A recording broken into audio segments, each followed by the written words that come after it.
Assalamualaikum warahmatullahi wabarakatuh. Perkenalkan, nama saya Abdul Haris, NIM 1052 192, Prodi Ilmu Pemerintahan. Baik, di sini saya akan menjelaskan tentang relevansi hukum di era 5.0.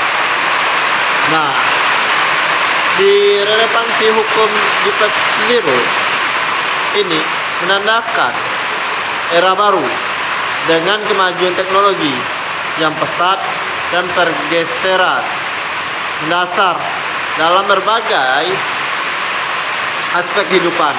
Di tengah transformasi ini muncul pertanyaan krusial, apakah hukum yang kita miliki saat ini masih relevan di era 5.0? Nah, jawabannya tidak sesederhana ya tidak. Hukum sebagai seperangkat aturan yang mengatur kehidupan bermasyarakat, nah, haruslah beradaptasi dengan perkembangan zaman agar dapat terus menjalankan fungsinya yang eksekutif. Nah, oleh karena itu, tantangan dan peluang baru, kemajuan teknologi, munculnya teknologi baru seperti kecerdasan buatan, Internet of Things, dan robotika menghadirkan berbagai tantangan dan peluang hukum baru. Contohnya mengatur tanggung jawab atas kecelakaan yang melibatkan kendaraan otonom atau memastikan privasi. Ini data dalam era di big data. Nah, baik, selanjutnya saya akan menjelaskan pembahasan relevansi hukum 5.0. Ya, langsung saya akan menjelaskan mencetuskan berbagai hukum baru. Di antaranya, 1. Kemajuan teknologi. Munculnya teknologi mutakhir seperti kecerdasan buatan, internet. Ini kemajuan teknologi. Globalisasi, interaksi dan transaksi antar negara semakin mudah dan cepat, menuntut hukum adaptif dan mampu menyelesaikan sengketa lintas yurisdiksi.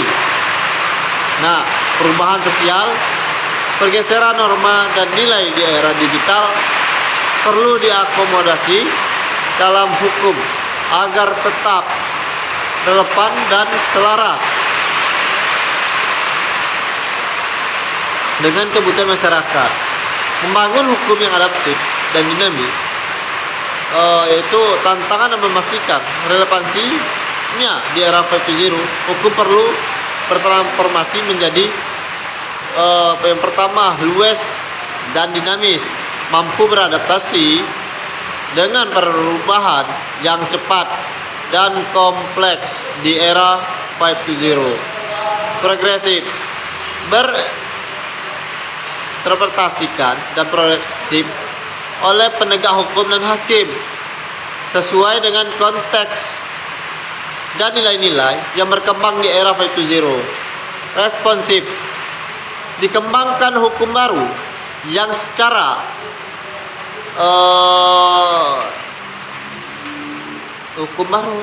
khusus menjawab tantangan dan peluang di era 5.0 seperti regulasi tentang kecerdasan buatan dan perlindungan data pribadi. Dan langsung saja, berikutnya, upaya kolektif untuk menjaga relevansi hukum di era 5.0 meliputi penelitian dan kajian, melakukan penelitian dan kajian mendalam untuk memahami implikasi hukum dari kemajuan teknologi dan perubahan sosial di era 5.0. Dialog dan partisipasi melibatkan berbagai pihak seperti akademisi, praktis hukum, masyarakat sipil, dan pelaku industri dalam proses pembuatan dan pengembangan hukum. Memanfaatkan teknologi untuk meningkatkan aksesibilitas informasi hukum, efisiensi proses peradilan, dan penegakan hukum yang lebih transparan dan akuntabel. Diskusi tentang relevansi hukum di era 5.0 berlangsung dan belum ada jawaban yang definitif.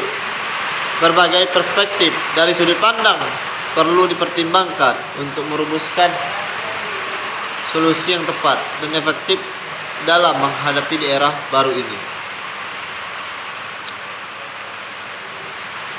Perlindungan data pribadi.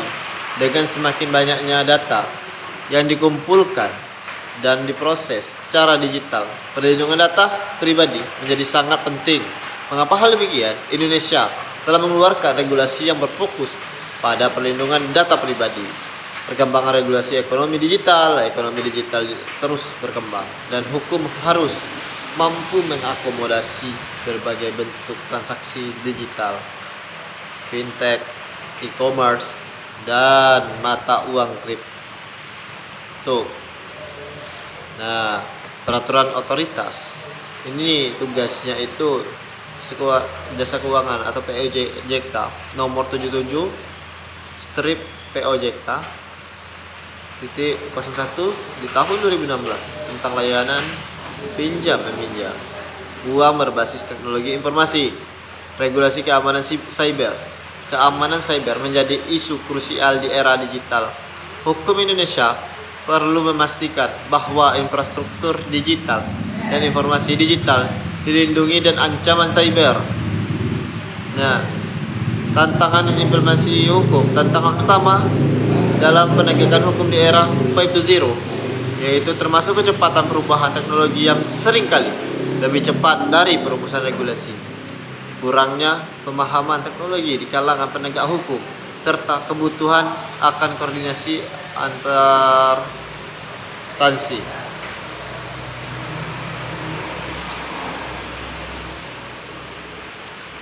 Teknologi juga digunakan meningkatkan aksesibilitas dan efisiensi sistem hukum, seperti pengembangan platform hukum online untuk memudahkan masyarakat dalam mencari informasi dan layanan hukum. Pengembangan platform hukum online ini memudahkan masyarakat dalam mencari informasi dan layanan hukum. Penggunaan kecerdasan buatan untuk membantu proses analisis hukum dan pembuatan putusan. Penerapan teknologi blockchain meningkatkan transparansi akuntabilitas sistem hukum.